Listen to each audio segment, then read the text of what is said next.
السلام علیکم ورحمۃ اللہ وبرکاتہ۔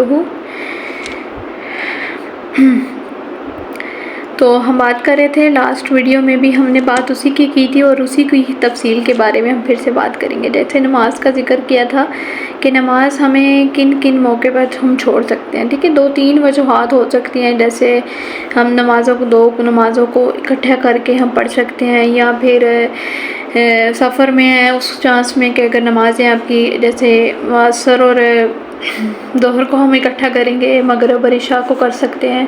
لیکن جیسے میں خود بچپن میں تھی اور مجھے اس بات کا آئیڈیا نہیں تھا، تو میں جیسے عصر پڑھیے ساتھ ہی مغرب، تو بجائے مہربانی اگر آپ کے نالج میں بھی اس چیز کا علم نہیں ہے تو عشاء اور مغرب کو ہم اکٹھا کر سکتے ہیں جب بھی ٹائم ملے، مطلب جو بھی ایک حدود قائم ہے، ٹھیک ہے۔ اور عصر اور ظہر کی نماز، ٹھیک ہے، یہ دونوں اکٹھی کی جا سکتی ہیں۔